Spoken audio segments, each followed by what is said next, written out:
Pastor John, you do know why today's special? Why is today special, Well, Pastor Tony? Just Tony's fine. Oh, okay. Thank you. Sure.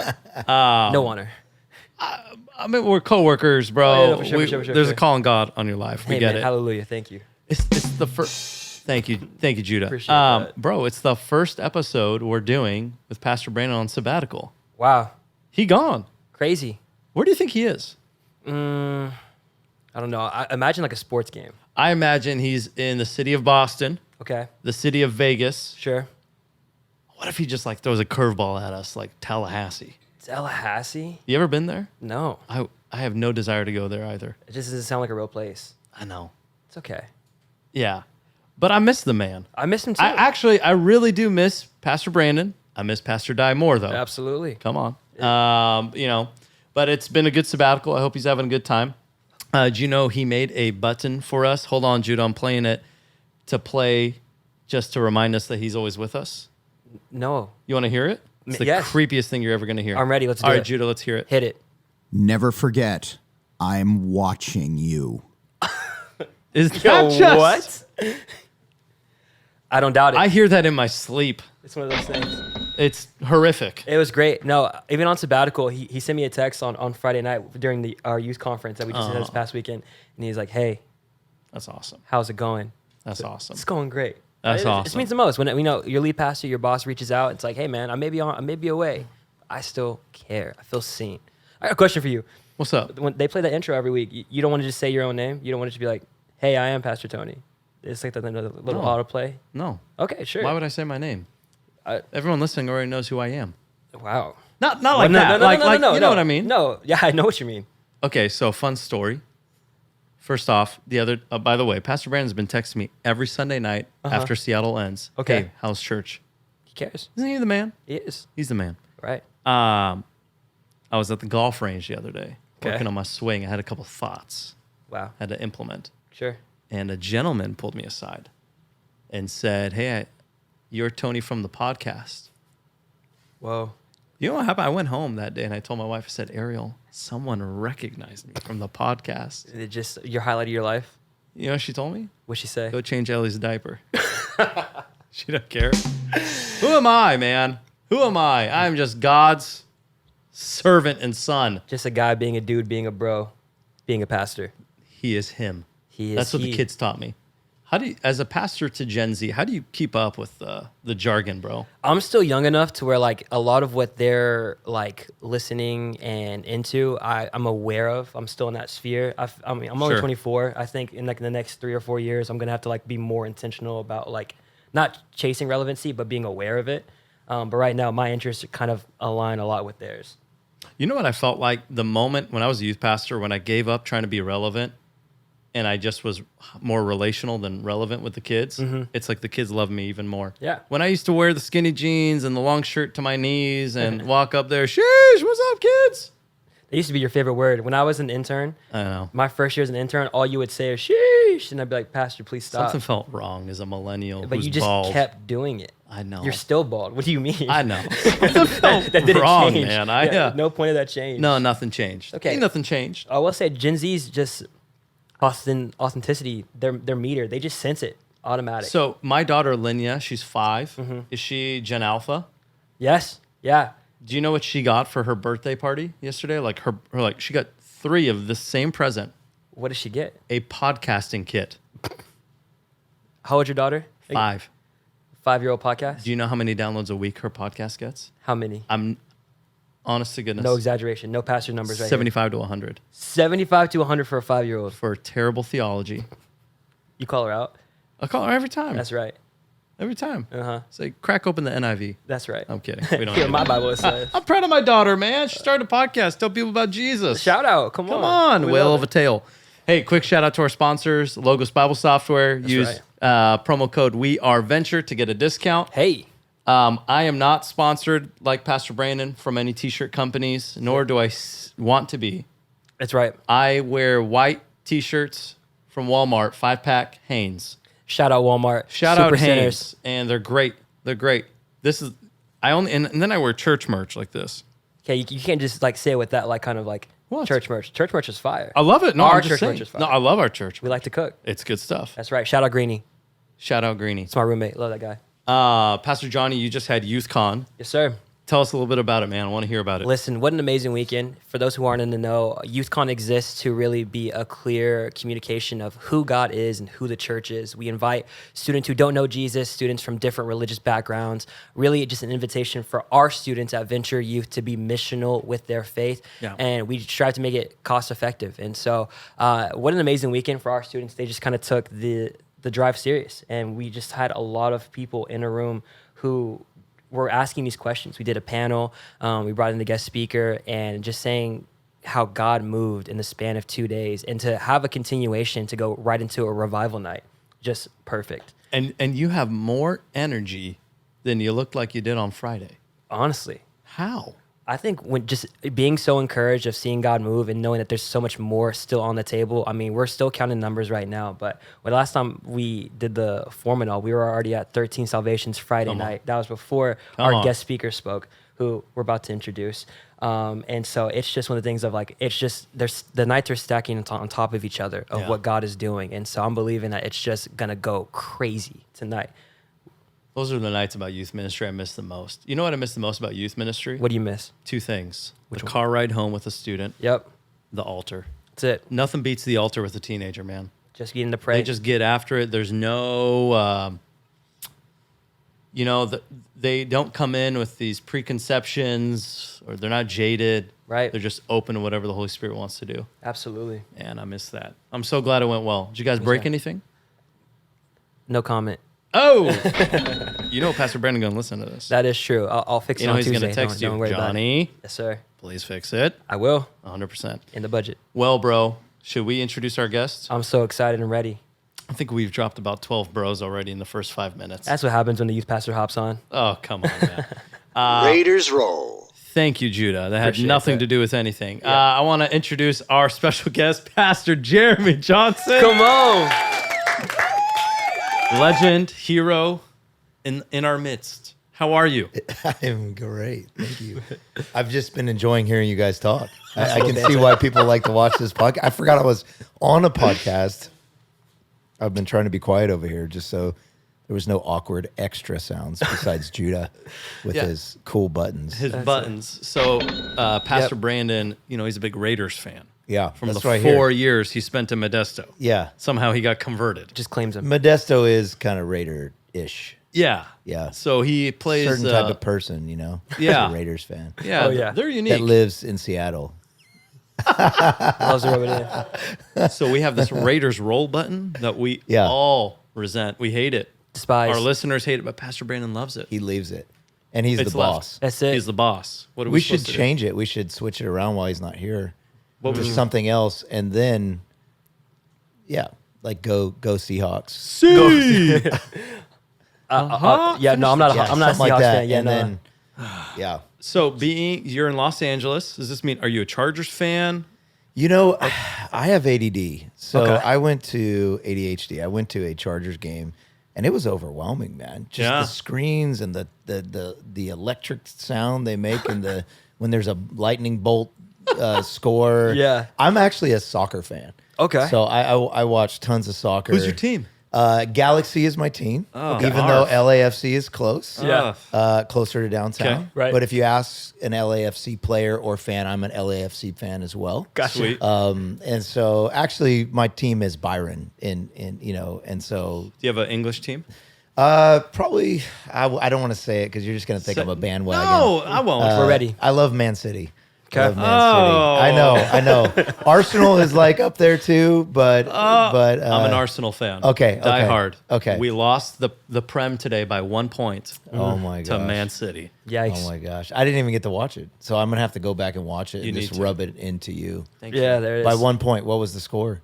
Today, I think we beat Everton, and then Man City beat us literally just by 1 point in the table. That was it. Just because Wow. they won a game 2 weeks ago that we Arsenal lost. did deserve one. I would say they did deserve one. We've worked our tails off. Yeah. And by we, I mean we is crazy.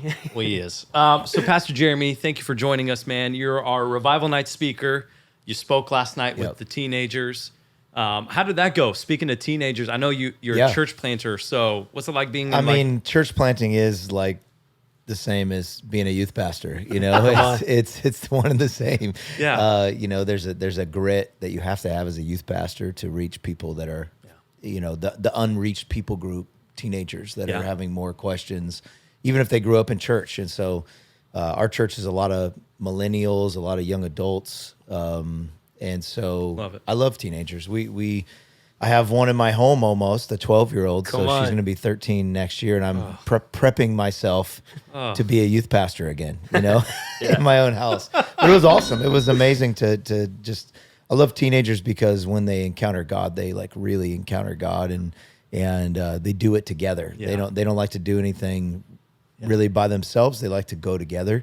And last night, just seeing them all at the altar and getting set free, delivered. And then, you know, I like to say Jesus didn't come to make bad people good, but to make dead people live. It's good. And I said that over the crowd last night and asked them who feels dead on the inside and who wants to have that life. And that was really a salvation call. Huge. And tons of kids lifted their hands and received that life from Jesus that only he gives.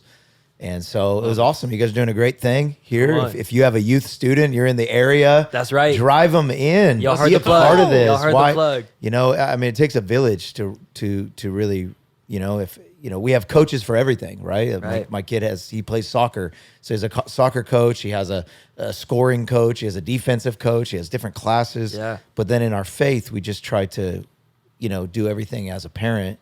And it's so good to have different coaches in our kids' lives that are at different stages, and maybe they can hear the same thing different.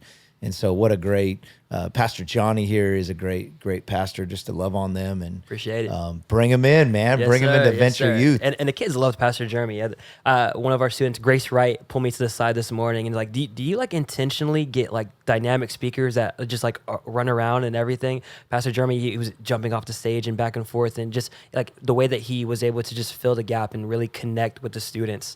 They're like, is that something that you look for? And I was like, honestly, no. I heard about Pastor Jeremey as a student at a summer camp in 2017 at Youth for the Nations. Heard a message that he shared, rocked my world.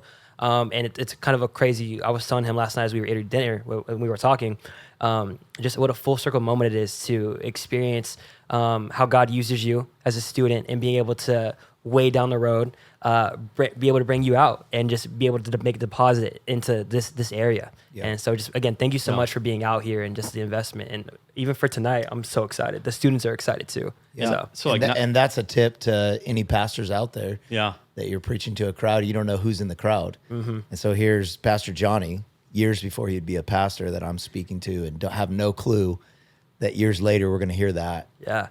You know. So here's like, this isn't a fanboy moment, Okay. you know, but this is like I want to honor you. Yeah. So I gave my life to Christ in 2010. I was here at the church, and I went to youth ministry every Wednesday night because we didn't have a young adult ministry. And bro, so I was just getting rocked every single week. I'm getting rocked. And my buddy Kanan, he was an intern. He was like, I asked him, I was like, hey man, are there other pastors I can listen to? I don't, this is all new to me. And he said, here, man. He gave me an album from a guy named Jeremy Johnson. It was these mixtapes you had released. It's your sermons. Yeah. It was epic with like epic music behind it, and you're preaching. And so, dude, I listened to him over and over and over. And Pastor Jeremy, I'm not kidding. It got to the point where, like, man, I was, you know, the first 2 years of me giving my life to Christ, I went through a lot. I really did. And there was a lot of external things happening in my life. And those mixtapes, they really helped me seek more of Jesus. Because I hear your passion for God's word, that translated into being like, I just want to study the Bible. There are 3 people in my life today. So you've never heard me preach. So people say sometimes I'm a little loud, and that's just because they have weak ears. That's right. He's passionate. That's what it is. He's People passionate. say I'm passionate, and they go, Yeah. where'd you get that? And I go, well, I got a passion for God's word from listening to this mixtape. Wow. And so it's you, Carl Lentz, Pastor Brandon. Wow. When I got saved, these are the 3 people I kept listening to over and over and over. And then I'd watch your guys' Vimeo or YouTube youth services. Yeah. Man, so you made an impact on me. Wow, praise God. And you never even met me, and we just met over tacos 2 minutes ago. Yeah. So thank you, Berea. man. Yeah, Thank that's you. Berea Tacos in Seattle. Golden. Yeah. Let's So go. thank you for letting God use you, and Praise it's God. marked my ministry, Yeah. our youth ministry that we Huge. led for a while, and now we're church planting, and Wow. so thank you. Yeah. Yeah. Have you heard the recent ones? You may not even know I've dropped. Do you have more? 3 more since then. Yeah. No, Yeah. I just dropped one like with on Spotify. yeah, it's everywhere. Spotify. Oh my goodness. And been doing several different kinds. So if people want to look you up on Spotify, Just Jeremy Johnson. Okay. And then there's tons of spoken word, but then some like I just found with music, it's easier to listen to words. Yeah. Music makes words, even if words are powerful on their own, the music helps it enter the soul. Yeah. And so, yeah, I've just been doing that, especially for my church. I'll take a sermon that like hit a certain way and then just chop up the sermon in reason and then just add beats to it or make music that goes along with the vibe So cool. of the sermon. And so, and your guys' youth ministry back in the day, I want to unpack your ministry Yeah. journey. You guys used to drop the most epic, Yeah. like music videos, like kids climbing up cell phone towers and like that we're was gonna me fight. climbing up a Was that cell you? phone tower. We're Yeah. fighting I know I the looked a little young. resistance, the Yeah. devil. Yeah. I'm like, Oh, yeah. that stuff, dude. So you want to hear something funny? I would watch those before my youth service on Wednesday night to hype me up. Come on. Let's And go. look, I would like watch them on my laptop and I look in the mirror and go, "This is the guy. We're doing this." That's gonna get locked in. And then I walk in a room of 13 kids. Let's go, bro. Like, it's game time. It's game time. That- Game time, y'all. That's awesome. Mr. Joe. I The love the it. song "Destroy." That was probably That was Destroy. it? Yeah. Oh, man. That's That stuff huge. used to, you guys killed it. Come on. Yeah, you know, we had like a $0 budget and we had a whole bunch of teenagers and creativity and we just said, let's just have fun. You know, and actually when we first made that, I felt like kind of guilty that I wasn't just like in my office doing what normal youth pastors do. And I felt like the Lord spoke to me. This is kind of before YouTube was massive and Yeah. the internet and I just felt like God spoke to me like you're reaching more people with this message than even your Wednesday nights. And Wow. so don't feel ashamed of what I have put a passion in you to do. Love it. And then here's years later. This is probably 20 years ago that we made that 15 years ago. Man. So awesome. So you're, I mean, for the people who are not listening, who don't know who you are, you pastor a church in Los Angeles. You, for people who remember Pastor Glenn Berteau, your son-in-law. Yep. Tell us a little bit about you, your journey, your ministry, Yeah. your family, and Yeah. Well, I think it's so crazy that God's called me to LA, Los Angeles. We actually have 2 campuses now. We have one in San Diego, one in LA. We really just feel a call to California. Come on. And to reach areas that are very dark in California that the rest of the world is, looking at going, get out of there, get out of there. And people are getting out of there, but people also still live there. And there's people there that need Jesus. And people, our church is not just in LA, it's in downtown LA, which, I've had people come to our church and go, man, all the way to the church, it was just so dark in this city. Why would you ever plant a church here? And I said, well, why wouldn't you plant a church here? Come on. This is like the exact place that I think Jesus would be. And the light shines brighter in the darkness. Yep. It could be a pale light in the darkness. It becomes brighter. And so we know that Jesus is not a pale light. And so we're right in the heart of everything. And honestly, not that I had the courage. I actually told God, no, not LA, not California, not downtown. But, whenever you tell God no, it's because you really know there's a conviction to go. Sounds and familiar. So, we have that church now, and we were youth pastors right after Pastor Brandon at the same church. Yep. Come on. There was another guy who was his protege, Pastor Tyrone, that was there for a little while. Yep. And then we took over, and our journey was, I'm the pastor's son-in-law, and Pastor Glenn was the youth pastor of youth pastors. I mean, he every youth pastor that I ever meet that is like above my age was like, oh, I used to just follow everything Pastor Glenn did. So we became his youth pastors. And after Pastor Brandon, the youth pastor of youth pastors as well, it was like, man, it was a lot of pressure. I was like a lot of like, how do I grow this? And honestly, it was a whole journey of us going through youth ministry and feeling like no matter what I did, it wouldn't grow. No matter, it kept, that that feeling of going out to 13 teenagers. I mean, oftentimes I would go out to 50 teenagers or 40, 49 or whatever it was and just feel like, how did that not, what we just did, this big event, not grow the youth ministry and just feeling that call to a city. And I'll never forget the marking of God in my life was a moment where I was just in my office. It was a lot like this, and the sanctuary was next to my office.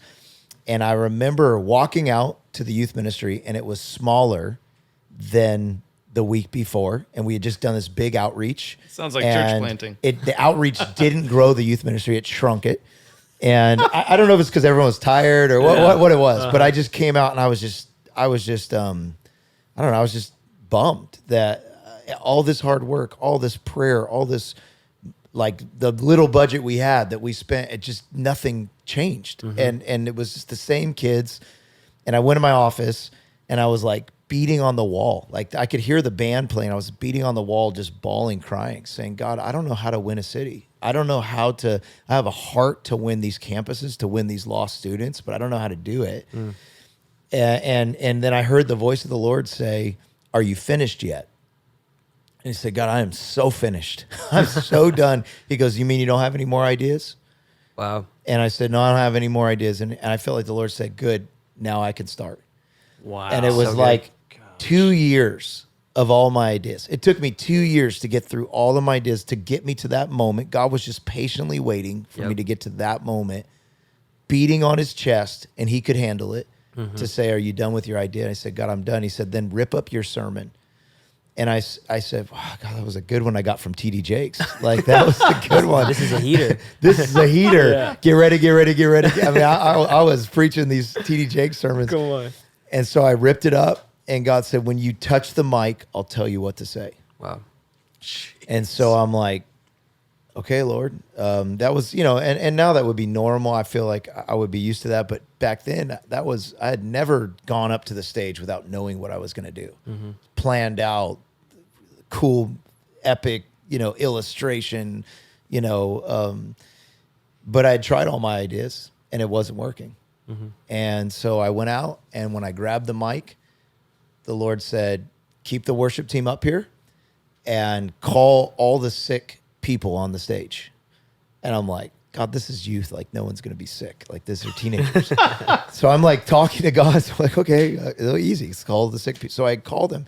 Out of maybe 70 kids in the room, like 30 kids fill the stage. Wow. 30, 40 kids. And I'm like, oh, you guys are all sick.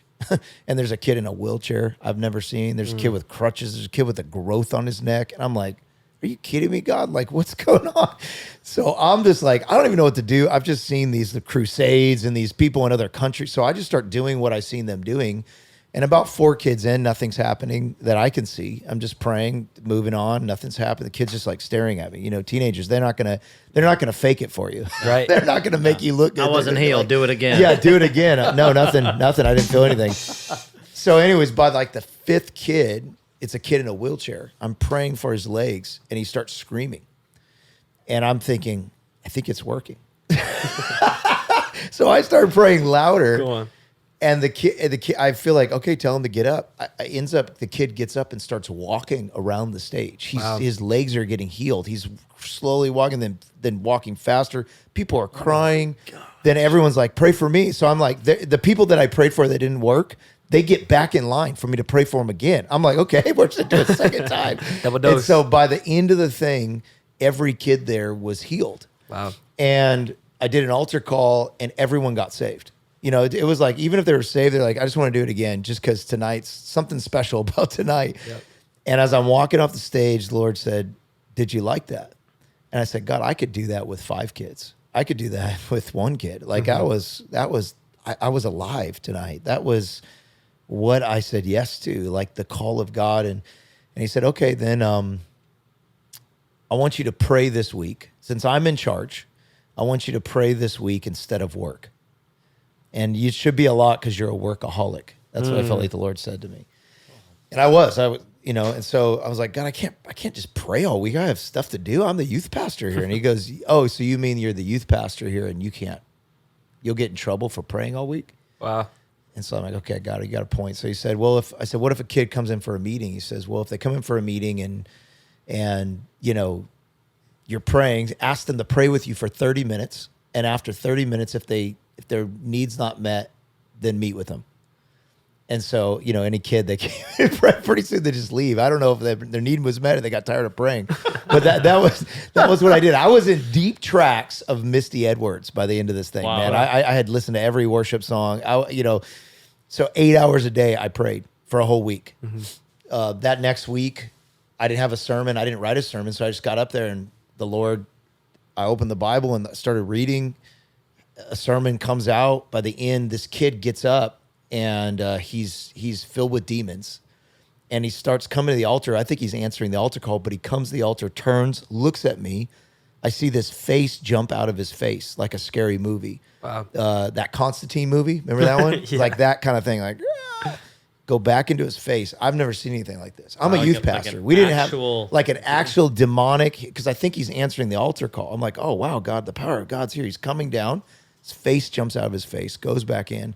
He moves down the aisle, goes to the middle, grabs a girl that he didn't come with and starts dragging her out of the room. This guy's like, I don't even know what's happening. And so everyone's looking, and so I just started praying in the Spirit. Today's Pentecost Sunday. Yeah. I started praying in the Spirit, and within seconds, he's at my feet, from the back of the room to at my feet. And then he's begging me, stop praying, stop. And he's like, obviously demonic. I mean, talking in Were a those weird the demons voice, talking to you? weird voice, the whole thing. And I had never seen. This was not normal to me. This is Yeah. not usual. I'd never been in a youth service where I've seen a demon manifest, or even healed the week before. I mean, just never seen any of this. And but I'd been praying all week, so I was like, the Holy Spirit was loud and clear. And so I just felt like this Holy Spirit said, put your hand on his head and say the name Jesus. So I put my hand on his head and I said, in Jesus' name. Yep. He flips backwards as if I had punched him, like, boom, hits the ground on his back. I mean, the whole crowd's watching this. We're all like, I'm watching this myself. Like, what is happening right now? I'm like, this is crazy. Yeah. I don't know if I'm gonna get in trouble for this or what. I'm gonna get fired. I don't know what's gonna happen. Yeah. I pray for him. He flips backwards. He starts squirming all over the stage backwards. He's like levitating on the ground. Like, this is like movie stuff. And so I hear the Lord say, he's trying to get the kids in the room's eyes off of me and onto him. So don't cast the demon out. Have him go in the back and have your associate or someone cast him out and you do an altar call. And so I was like, oh, praise God. I was like, so I look at my, my assistant youth pastor, who's literally like, he's not even on staff. He works at like Taco Bell and like also helps me as a volunteer. He's the youth. He's got the title of assistant youth pastor. Yeah. I'm like, bro, it's your turn, man. Come on. I don't know if you've been praying this week, but can you go in? The Lord has said, you're going to cast him. So they take the guy, he's foaming at the mouth, like dragging on the ground to the back room. They sit him in a chair. They said within seconds the demon came out. Wow. And the guy got saved in the back room. Come on. But that night I said, hey, I told you I was real. Does anybody want Jesus? Come on. Over that. And everyone got saved again. I got saved again that night. And so then from that moment on, I went back I was walking in the back and the Lord said, did you like that? I said, no, I didn't like that. Like, look, can we not do that again? Like, and he said, well, I want you to pray another week. And so I'm like, Lord, I got to get caught up on youth pastor stuff. Mm-hmm. And he said, I want you to pray another week. So another week, 8 hours a day, I was praying. And about 3 days in, I saw the lights off in my secretary's office. She was praying. And so I couldn't get upset at her because I was praying. And I didn't tell my boss. So I was like, hey, it's okay. I guess she's just going to pray all week. So she's praying. Then I noticed my assistant youth pastor starts praying. After casting out a demon, you want to get in the prayer room. So he's over there praying in his office. Within 2 more days, youth started showing up to the youth office during the prayer times we were having and started praying with us. So much so that about 100 youth filled our offices. Now, mind you, the most kids we could get on a Wednesday night was 100. Mm-hmm. Here in a prayer meeting that no one advertised, that I didn't even tell anyone I was doing. Wow. Kids are showing up, crying out to God. weeping in prayer, laying out on the Spirit, worshiping like I've tried to get them to worship. And from that moment on, we couldn't stop the growth of our youth ministry. It wasn't a flyer, it wasn't a cool concert, it wasn't even a guest speaker. It was like word spread like wildfire. We ended up having to have 2 youth services a night. We couldn't fit in our youth building, so I asked our pastor, can we switch with the adults that are real small on Wednesday night with the main sanctuary? The main sanctuary holds 3,000 people. And so, and he said yes. So before we did it, we said, we're going to pray for 40 days and 40 nights. And so our youth ministry prayed for 40 days. We took different time slots for 40 days and 40 nights. We prayed hour slots, 2-hour slots. And from that moment on, it was like God was just moving. It was wild. We would have over 700-800 youth at our services. Our conference grew to over 4,000 youth. The building holds 2,500 to 3,000. I mean, it was just packed and powerful. Like kids were turning in gang rags, drugs at the altar. I had to get like these bins that I would just say, hey, if you have anything on you, we have a trash can. We're going to throw it away or turn it into the police. I mean, people were turning in cocaine, knives, gang rags, the pornography. And we said, we're going to open a can on the devil, you know, and we just put it in these cans. And so that was like where we were at as a youth ministry, finally seeing what God had called us to do. And I remember our band was going all over the world playing. We're called Worth Dying For.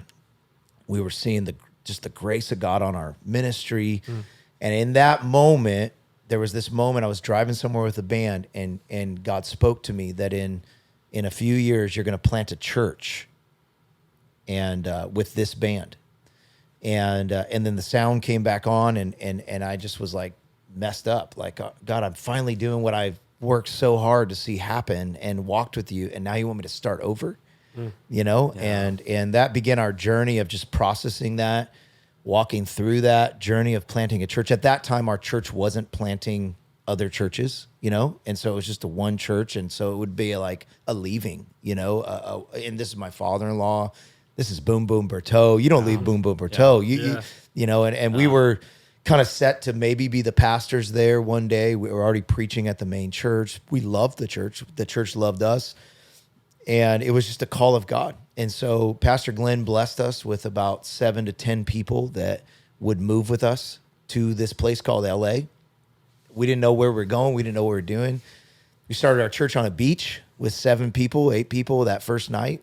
And happened to be the beach where the Jesus movement happened. We didn't know that. Corona Del Mar Beach in Pirates Cove. We had our first Fearless service there in Orange County. That's so cool. And so just a series of just things began to happen there too. Like a kid came with a broken arm that got invited to the bonfire. One of our team prayed for him. His arm got healed. He ripped his cast off, threw it in the fire. Of course, they told me after. I wasn't say we didn't have church insurance for that yet, you know, just in case you were wrong. But it just began to grow. We got kicked off the beach. We went to a coffee shop. We got kicked out of the coffee. It grew each time. We ended up in a nightclub, and we went to 6 different nightclubs, 7 different nightclubs. We were in nightclubs for 5 years. We just got a building. We got our building. We fixed it up in downtown LA.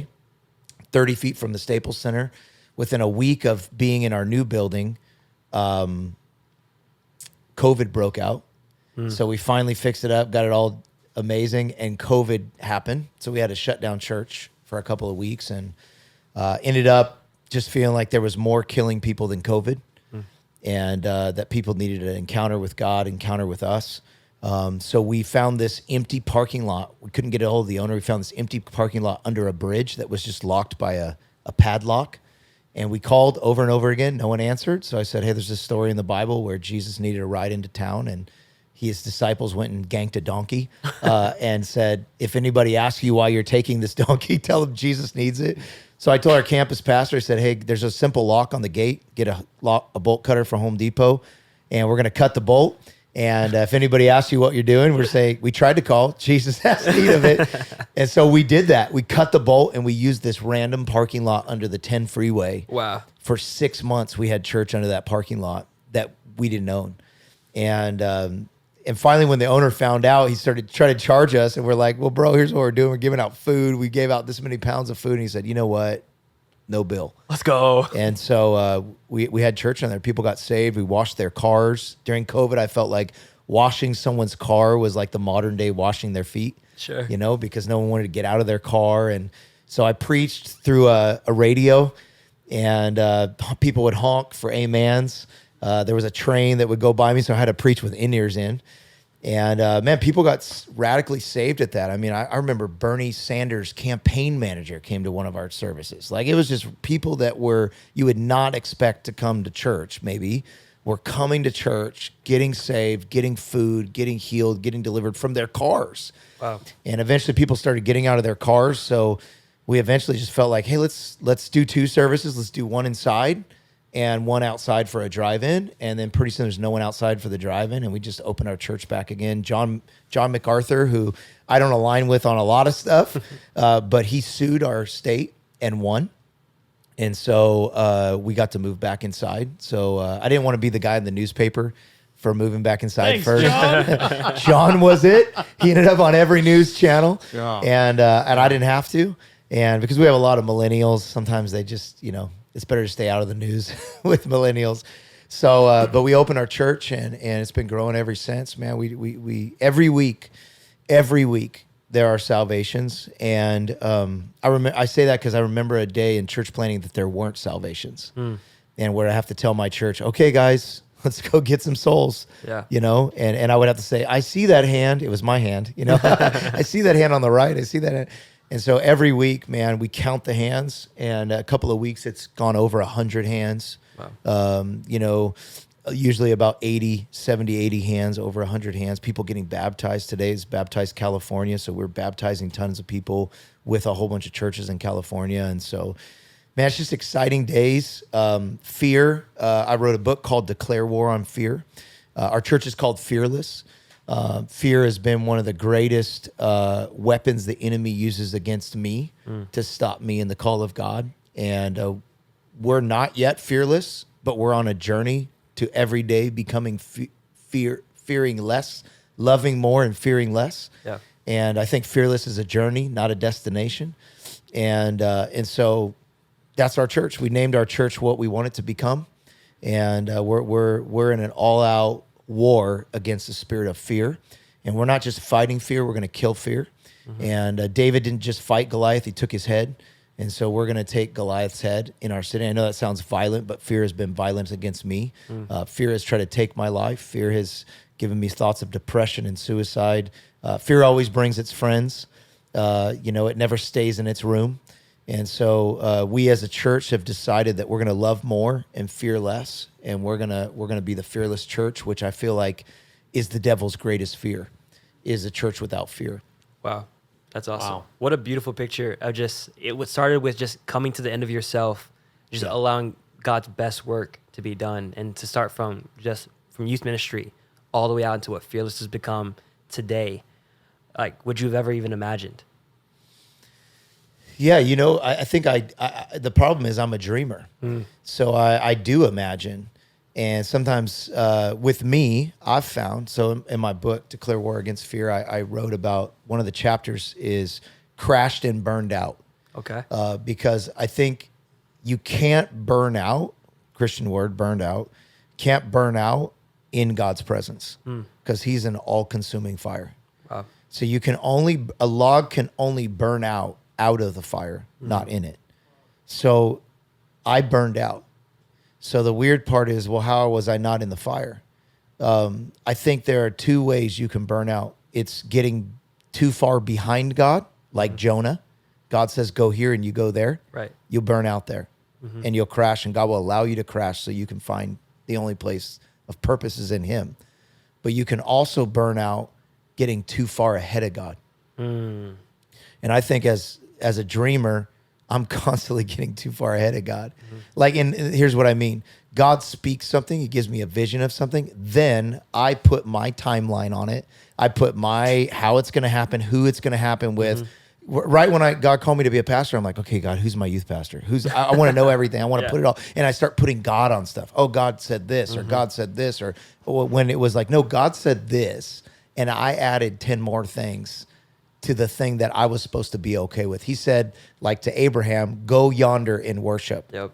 So I bet his boys said, where are we going?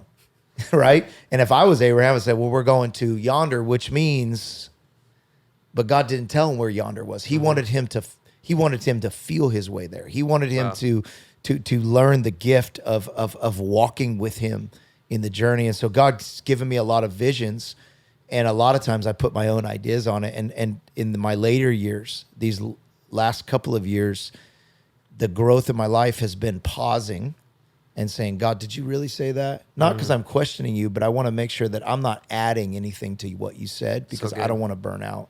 And so, yeah, I watched Stephen Furtick's This Is How We Change the World. I don't know if you've ever seen that, but it wrecked me. And I saw in 5 years, he's in a stadium and 10,000 people are there. And so I saw that. I said, that's what Fearless, I went to Planet Shakers conference. I heard God say, you're going to bring what's at Planet Shakers to America. This passion, this hunger.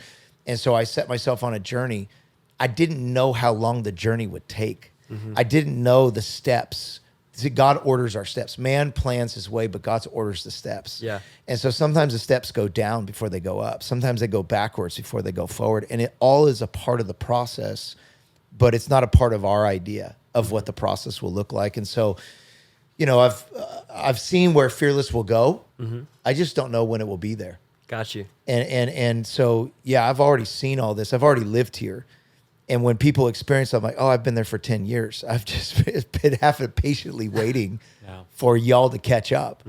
But you never know. Like, God spoke when I was saying, God, who's my youth pastor? Who's this? Who's that? He said, I need you to stop asking me. Because right now, your youth pastor isn't even saved. Wow. So if I show him to you now, you'll say no. You know, and you'll pick the wrong guy. And so I think sometimes if you're a dreamer, you have to be careful not getting too far ahead of God and adding to the vision because it sounds good. Yeah. There's good things and there's God things. And sometimes they're at war with each other. And sometimes what looks like a good thing might not be a God thing. Right. And sometimes what looks like a good thing is actually the wrong thing in comparison to the God thing. Wow. And so anyways, yeah. How's the bar? Wow. I'm just kidding. Fire hosed over here, man. Sorry, Listen, man. Turn it down. am- Break it down. Let me sit back just a second. I had too many cups of coffee. That's Jeremy. I'm 8 weeks into church planting. Let's go. I'm thankful that I have a parent church. Yeah. I didn't have to endure what you have or Pastor Brandon, but the grind is It's still real. it's different than anything I've experienced Yeah. before. The pressure, the level of spiritual attack on our family. And it's where you went. It's Is different as well. We went to Seattle for the same reason why you went to LA. Yep. Everyone's leaving. Yep. We need to go in. Yep. We need to bring Jesus to the darkest places of the world, the country. Yep. Man, I commend you. I thank you. It's convicted me that I think we need to pray more and plan less. Yeah. We're so focused on how are we going to get people to the church? How are we going to grow the church? What are we going to do? And it's Seattle. Everyone's like, you can't do this. You can't say this. And a lot of the churches, I mean, you probably see this with LA too. You know, we have a survey of churches, man, like churches that speak really fun, upbeat messages, churches that are, hey, we're all in, we're all accepting, we're all this. Less spirit-filled churches, moves of God, miracles at the altar, just overall healings, anything of that nature.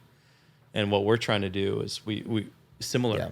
We just want to allow the Spirit of God to move, and I want to get out of His way. Yeah. And Well, what lost person comes to church for fun? Wow. It's true. If a lost person wants fun, they're going to the club, going to the bar, they're going to the strip place. They're you know what I'm saying? A lost person does not come to church for fun. So to try to be fun church is the wrong thing to win the lost. It's to entertain the found. But if you want to reach the lost, you got to be a church that brings fulfillment, not fun. And the only thing that fulfills is His presence. Yeah. And so who cares about the fun? The fun is just going to be a byproduct of fulfillment. You know, and at our church, we just talked about happiness versus joy. I told our church, I said, the biggest thing that I learned that was trying to destroy my joy was the pursuit of happiness. It was the biggest fight because the only way you get joy is being in his presence. And happiness is all about what happens to you and what you make happen. And so if I'm pursuing what I can make happen, I'm leaving his presence to go make it happen. And so I'm actually at war with joy by pursuing happiness. And so I think that just creating fun at church, I think fun will be a result of fulfillment. And people would always say this when I was planting a church, are you having fun yet? And I would lie. And I'm like, dude, I'm having so much fun. This is awesome. And I would tell my wife, I was like, are we doing it wrong? Because everyone keeps thinking we're supposed to be having fun.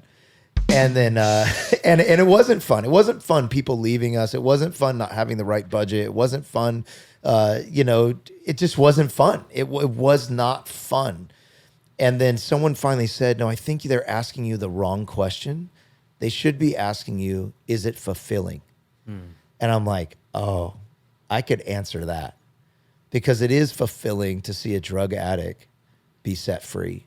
It is fulfilling to watch your kids at an altar when the worship team is rough and not everything's there and it's not so it is fulfilling to see God touch people for the first time. That's so and you have to set your goal different. And you're not just planting a branch of this church, because a branch would be within 10, 20 minutes. Yeah. And it would be where there's already 100 people there. That's a branch. But God has called you through your pastor to parachute in to a new war zone and set up camp. Yeah. It's not a branch. We call it like this: planting from strength or planting through struggle. And you guys have chose to plant one through struggle that will eventually result in planting through strength. But that first fight that you're in is not over one campus. It's probably over 4. Because you can't really reach downtown Seattle with one campus. You're going to have branches, probably eventually, that reach more. And so your fight that you're going through is not over what you're doing in that campus. It's what God's going to do in that whole region through your church, Amen. And so, you're the first, like Joshua. Jericho was not over Jericho; it was over the other 10 cities. That the walls fell down and he won the other 10 cities because it put fear into the hearts of the enemy that was camping in the other 10 cities. So for me, I don't see downtown LA as hard because of downtown. I see it hard because I'm going to reach California. Wow. And this is just this is the head of the giant. Goliath has a few brothers. So, but there's fear in the few brothers because the Lord did not fail here. If he doesn't fail here, he can't fail anywhere. And so, wow. Don't measure success the same way. I think this has been the most humbling experience ever. When you plant, you fundraised, you spent time moving out there. The Lord brought teammates with us. People have come down with us. Pastor Jeremy, we just sold our house. We're going all in. We give up all in, bro. Equity, man. We're all in. Yeah. We don't even know where we're gonna live. We just found a building, but I say all that to say there's nothing glamorous. This is like we're giving Jesus our heart. We're all in, and to leave Venture Mill Creek is so healthy now, dude. We went through crap. Yeah. Thank God you're going to see tonight at Revival Night. Yeah. People worship Jesus purely here, passionately. To then go from this to a room of 20 people, and here's the beauty. Of the 20, there's about 10 in there agnostics, atheists. Yeah. People just doubting. You're fishing for sharks. We don't have Christians from other churches coming to our thing right now, and that's okay. Yeah. We're not marketing to build a fresh local church in Seattle with more Christians. But yeah, man, I honor you. And be okay with the slow cooking, the slow growth, because it takes that for real genuine faith in a place like that. It takes someone being there a few weeks. God cleans their heart, but he's still cleaning their mouth. He's still cleaning their thoughts. Yeah. He's still, and it takes time and it takes sacrifice. But I just tell you, if you don't quit, you'll win. If you don't quit, Amen. you'll win. And the enemy, he works overtime on trying to get you to quit. But the promise is to those that don't give up, they will reap a harvest. And I'll tell you this promise about a house. We short sold our house, our first house that we finally got. The market crashed and we short sold our house. We lost $200,000 in the short sale, and we couldn't buy a new house for 3 years because that's the law. And so when we moved, we had to move. We had to move. We called to go plant a church, so we couldn't wait out the market. Yeah. So we had to move and short sell our house and lose a house in the process. I lost my grandpa's inheritance that he had given me, and it was a miracle house. So we lost this miracle, and we didn't know we were pregnant. We found out we were pregnant after we felt called to leave. After we resigned, we had no job.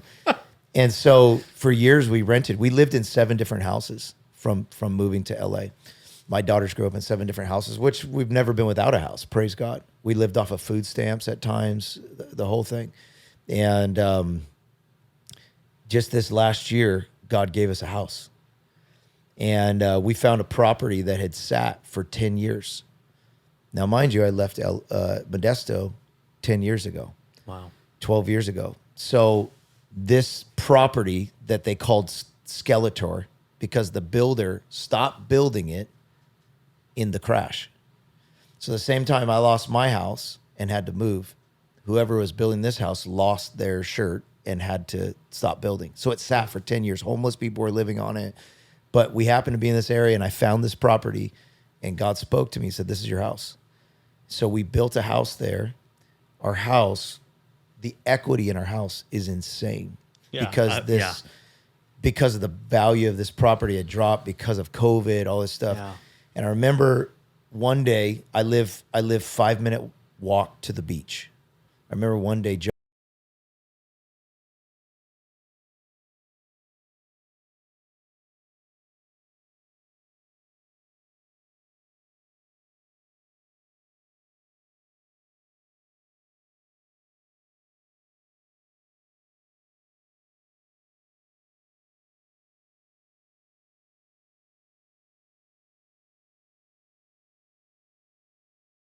for him, losing worldly wealth, and he puts me in a house that I have all this equity in supernaturally. People are like, how did you get it for this deal? Wow. And I remember just sitting there crying, going, God, you gave me a house. God, you had this house the whole time. For 10 years, this property has sat here and waited for me. It just blew my mind at the love of God. And hey, it's not if we have stuff, it's if that stuff has us. Yeah. And I think Yeah. you found that stuff doesn't have you. Yeah. And so God can trust you with more stuff to bless people with. Yeah. And he's going to give you a house. He's going to give you a place to raise your family. He's going to take care of your kids. Amen. I mean, my kids love the house of God. My kids love, it's so beautiful because they get to help me plant a church. Yeah. It's not just you and Pastor Christy. It's all of us. It's the whole Well, family. we tell our staff, we say we don't sacrifice our family for God. We don't sacrifice our family for God, but we sacrifice as a family for God. Yes. And so it's a different mindset. Yeah. We're not sacrificing you on the altar of God.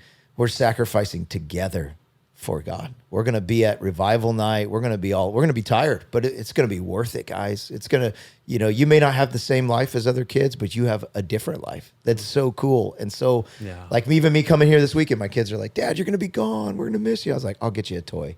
I'll bring you some. I'm sure Venture Church is going to Pastor give us Brandon some candy. has 1,000 trinkets we're going to steal in here. a toy. We're going to steal his Ghostbuster Look car. how many popes he has. Yeah. Wow, man. Hey, we really, I want to keep going, but we have to wrap up because this is just Heat. unbelievable. It's great. Thank you so much for being here. I'm excited for tonight. We're going to go do Seattle. We're driving back, coming to hang out. And thank you for taking time away from your church, your family to come invest in our teenagers, our local church. So thank you. Yeah. We ask every guest 3 questions. They're simple, they're fun, easy. What are you reading right now? What are you listening to? And what are you doing for fun? Listening to could be podcast, music, whatever you want. What am I doing for fun? Yeah. I play soccer Come on. because my kids got into soccer. And as you're training them, I'm like, oh, it's kind of fun, So I took my kids to a soccer pickup game. And after the kids play, my son's 10, these young adults come. They're like 25, whatever. They're all just ballers. And they're playing. And one guy had an opening on his team, and he saw me, and he's like, hey, I need another teammate. Can you play? I'm like, I'm in Crocs right now. Like, I'm a dad. I just came. I don't play soccer. I take my son to soccer. And he goes, no, you can play. I got some shoes in my car. So I started playing on this team of all 25-year-olds. I almost died the first night. My lungs almost collapsed. I've gotten used to it. Then my ankles felt like they're going to collapse. And now they call me Ramos because I'm the defender of all defenders. You look like Sergio Ramos. People out, man. You look like him. I take these teenagers out. I had a bump on my head for like a month because I headbutted a 16-year-old on accident. And it's awesome. Accident. And so this is what I'm doing. I'm playing soccer, and my team on. has won three of the nights. We got a trophy. Let's So go, man. that's what I'm doing for fun. I work out for fun too. I love working out in my garage. Rogue Equipment. Shout out to Rogue. If you want to give a sponsorship, I'm ready. Amen. Or the new Nike workout gear. It looks pretty cool. Yeah. So anyways, workout. Love that. Make music for fun. I make trap beats just because it's fun and it's fun to say. Yeah, what am I listening to right now? The new POD album just came out. They're back. And I can't stop. They never left, man. They never left. Sonny never left. His dreads left for a second, but I think his dreads are even back. Oh, my goodness. And so I'm trying to plan how to go to a show. I got to go to a POD show. I'm sure you can get it. And yeah, they came back. They have an album. Shout out POD. There it is. That is awesome. It's amazing. And I love their new album as much as their old stuff. So I'm listening to POD. There's also this Christian band called The Change that sounds like Deftones. And I really was a Deftones fan growing up. So I listen to them. So anyways, that's some stuff I'm listening to. It's awesome. What I'm reading my own book. Yeah, no, I'm not reading it because I wrote it. It took me 5 years. But I'm just using this moment as a shout out to the Declare War on Fear book. Where can people find the book if they want to buy it? DeclareWarOnFear.com is the way that helps me the most to feed my poor starving children. If you don't want to help feed my children, you want to just get it easy, Amazon.com, where I get like 2 cents from every book.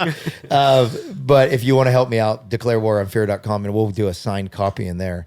Or there's an audiobook that I literally read the whole thing. Took me 2 weeks to read on audible.com, and that's a good for those creatives out there.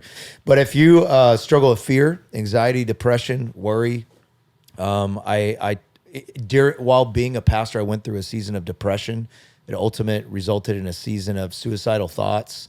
My wife had to rush home, hide the guns from our house at one point. I went through a whole breakdown, had to stop being the pastor of our church. I had an anxiety attack on the freeway with my family going to an outreach on Halloween, and ended up in the ER. I thought I was having heart attacks all the time. I was having these heart palpitations. I thought I had a brain tumor at one point. I was having headaches for 3 months. I had to learn a lot about what anxiety and depression and fear, being the pastor of Fearless Church, can do to your life. I remember being in a bathtub, taking my 100th bath because Epsom salt in the bath would calm me down, and just screaming, just saying Christian cuss words, right? Like so angry, splashing the water. My wife coming up and praying over me, speaking in tongues over me, and the shift in the room. There's so many stories in this book about church planning, about living the fearless life. And at the end of it, if my story doesn't help you, I put in the over 400 scriptures on fear not in the Bible, and the over more than 400 of fear, the fear of the Lord. Because the greatest antidote against fear is to have the fear of the Lord. Because when you fear the Lord, you don't have to fear anything else. And that's like an awe of the Lord, not a scared of the Lord. Really, fear is just awe. It's just, the awe of man, the awe of dying. And so having that awe of God removes the awe of other things, putting him on the throne. And so that's not what I'm reading, because I'm tired of reading my own book. But what am I really reading? The Bible. I'm reading the Bible right now. I've read so many books, and sometimes I just stop reading people's books and just get back to the book of the Bible. I'm reading Romans right now. And I've got these little Passion version. Have you seen these? The Passion version. And they split up the Bible into just books. The books are actually books. And so I just like that sometimes, just not having the whole Bible, just a book. and I'm just kind of on that journey reading Romans. And I got all my disciples. I've given them all a book, and it's a book club. Hey, bring the book back when you're done. So anyways, shout out to the Passion Version, and shout out to the comic book Bible. Have you guys seen the comic? Yeah. So me and my son have been reading that. So cool. I love the comic book Bible. Yeah, the that's Job pretty cool. one is like insane. It's like really cool. That's dope. Awesome. Pastor Johnny going to preach from the comic book Bible next week. That's it. Bro. The Millennial Bible. Yeah. Pastor Jeremy, thank you so much for just Thank you. joining us and just inciting so much wisdom and hope. You guys heard it here first. Make sure you guys get a copy of his book, Declare War on Fear. Pastor Jeremy Johnson, everybody. It's an honor to be here. Good guy. Thank you. Yeah, Thanks so thank much. you. Hey, Venture, we love you guys. We hope that this episode blessed you. Pastor Brandon, we miss you. Enjoy sabbatical, you and Pastor Di. Next week, special guest again, Virgil Brown, everyone. Whoa. It's going to be awesome. I love you guys. Also, sign up for summer camp. Thank you. You're such a youth pastor. Yes, I am. All right. Registration's open now, baby. I'll see you guys next week. Raiders roll.